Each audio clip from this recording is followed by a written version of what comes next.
The auditorium was alive with electric energy, the kind that vibrated through the walls before a performance that no one saw coming.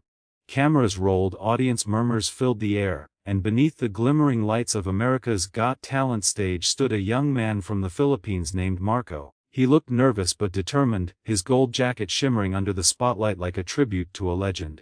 The judges leaned forward as the announcer called his name. Marco took a deep breath, clutched the microphone, and gave a small, shy smile that made him look even younger. The audience clapped politely, not knowing that they were about to witness a moment that would go down in AGT history. Simon's eyebrow raised slightly. He'd seen thousands of contestants, but something about the boy's sincerity caught his attention. Marco cleared his throat, his voice soft and humble, introducing himself. My name is Marco, and I'm from Manila. I grew up listening to Elvis Presley with my grandfather. He passed away last year. Tonight I'm singing for him. His words hung in the air, quiet but powerful, and the crowd softened.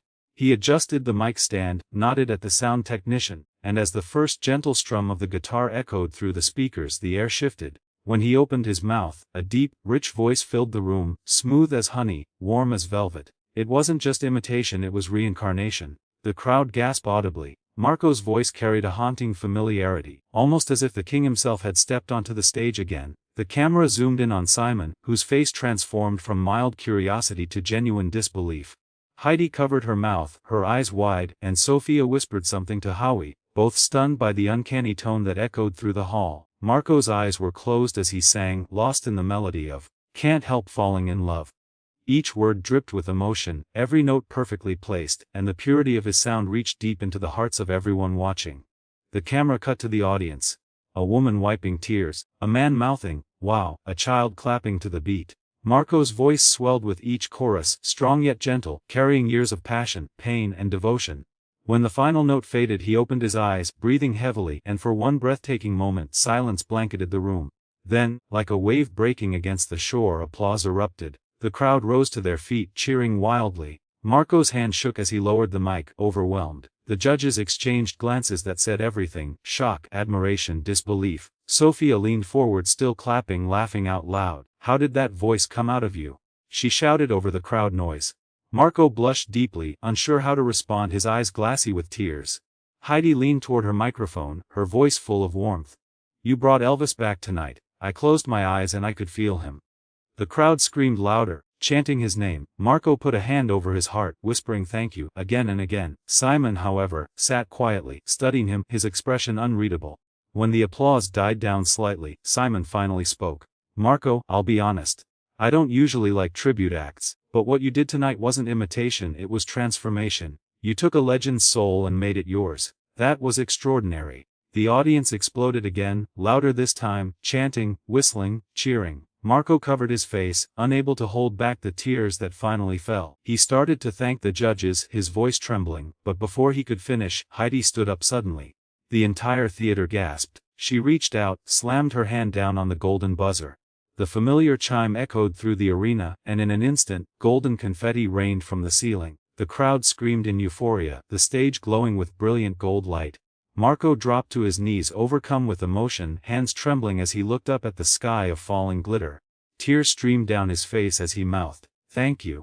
The judges stood clapping and cheering with genuine joy. Simon smiled, a rare proud smile, and gave him a standing ovation. The camera panned to the audience where someone waved a small Philippine flag, and the crowd began chanting, "Marco! Marco! Marco!" The energy in the room was electric, pure magic, the kind of moment television dreams are made of.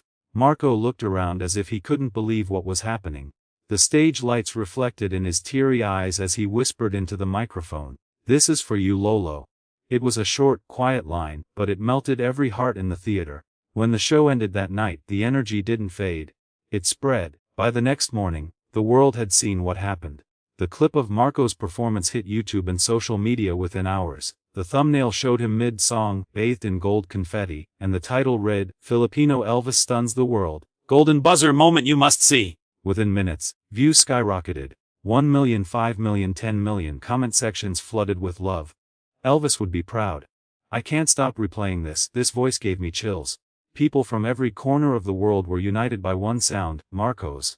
Vocal coaches analyzed his range, musicians praised his tone, and even veteran Elvis tribute artists admitted they'd never heard someone capture the king's emotion so perfectly. Clips of Simon's stunned face and Heidi's golden buzzer went viral on TikTok, with millions of likes and duets from fans recreating the moment.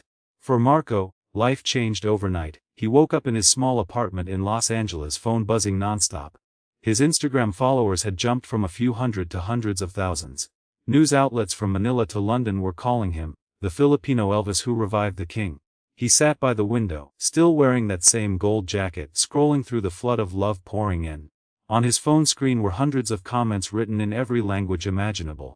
He read them slowly, one by one, tears welling up again. "You made me remember my dad. You brought back memories of my childhood. Thank you for keeping Elvis's soul alive." Later that day he posted a short video. Sitting on a simple wooden chair, guitar in hand, the confetti pieces from the AGT stage scattered on the table beside him, he spoke softly into the camera. "I still can't believe what happened. I just wanted to sing for my grandfather. He used to say I sounded like Elvis when I was a kid. I never thought people across the world would listen." His voice cracked with emotion, and he smiled shyly. "Thank you for believing in me." Within minutes, the video had millions of views, and comments filled with heart emojis and flags flooded in.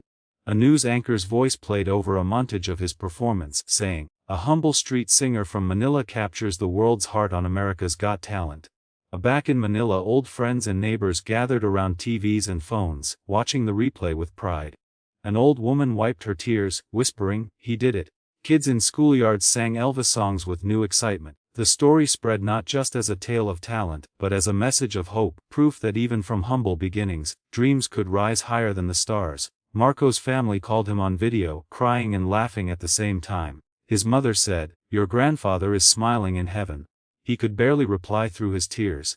Days later, AGT released a behind-the-scenes video showing the moment right after the performance. Marco, still covered in gold confetti, hugged Heidi tightly. She whispered, "You have a gift.